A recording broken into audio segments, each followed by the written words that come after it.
നമസ്കാരം, news on ടൈമിലേക്ക് സ്വാഗതം.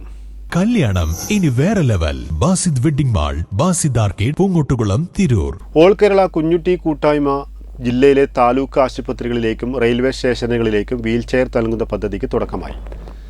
താലൂക്ക് ആശുപത്രിയിലേക്ക് വീൽചെയർ നൽകുന്ന പദ്ധതിക്ക് തിരൂരങ്ങാടി താലൂക്ക് ആശുപത്രിയിലും റെയിൽവേ സ്റ്റേഷനുകളിൽ വീൽചെയർ നൽകുന്നതിന് തിരൂർ റെയിൽവേ സ്റ്റേഷനിലുമാണ് പരിപാടി സംഘടിപ്പിച്ചത്.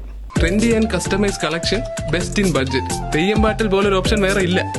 കൂട്ടായ്മയുടെ 2ാം വാർഷിക സമ്മേളനത്തിന്റെ ഭാഗമായി നടത്തിവരുന്ന ജീവകാരുണ്യ പ്രവർത്തനത്തിന്റെ ഭാഗമായാണ് വീൽചെയർ വിതരണ പദ്ധതിക്ക് കുഞ്ഞുട്ടി കൂട്ടായ്മ തുടക്കം കുറിച്ചത്. തിരൂരങ്ങാടി താലൂക്ക് ആശുപത്രിയിൽ വെച്ച് നടന്ന ചടങ്ങിൽ കൂട്ടായ്മ സംസ്ഥാന president Kodinji Kunjutty, secretary Abdul Gafoor Kunjutty, joint secretary PDP Kunjutty, treasurer Koradan Kunjutty എന്നിവർ ചേർന്ന് സെക്രട്ടറി രാജീവിന് വീൽചെയർ കൈമാറി. കുഞ്ഞുട്ടി കൂട്ടായ്മയുടെ 2ാം വാർഷിക സമ്മേളനത്തിന്റെ ഭാഗമായാണ് വീൽചെയർ കൈമാറുന്നതെന്ന് സംസ്ഥാന പ്രസിഡന്റ് കൊടിഞ്ഞി കുഞ്ഞുട്ടി പറഞ്ഞു. Nursing superintendent Sundari, senior nursing officer Sreelatha, health supervisor Shibu, Ibrahim Saqafi Thennala എന്നിവർ ചടങ്ങിൽ സംബന്ധിച്ചു. തിരൂർ റെയിൽവേ സ്റ്റേഷനിൽ നടന്ന ചടങ്ങിന്റെ നേതൃത്വത്തിൽ വീൽചെയർ കൈമാറി. ചടങ്ങിൽ ജോയിന്റ് സെക്രട്ടറി മമ്പുറം ഉസ്മാൻ, സിദ്ദീഖ് കുഞ്ഞുട്ടി കൊടിഞ്ഞി, കോറാടൻ കുഞ്ഞുട്ടി, പാലച്ചിറമാട്, പാണായി ഷംസുദ്ദീൻ കുഞ്ഞുട്ടി, അൻവർ കുഞ്ഞുട്ടി, കൊടക്കല്ല് അബ്ദുറഹ്മാൻ കുഞ്ഞുട്ടി, പാറമ്മൽ തുടങ്ങിയവർ സംബന്ധിച്ചു. വരും ദിവസങ്ങളിൽ ജില്ലയിലെ മറ്റു താലൂക്ക് ആശുപത്രികളിലേക്കും റെയിൽവേ സ്റ്റേഷനുകളിലേക്കും വീൽചെയർ നൽകാനൊരുങ്ങുകയാണ് കൂട്ടായ്മ ഭാരവാഹികൾ. കൂടാതെ നിർധനരായ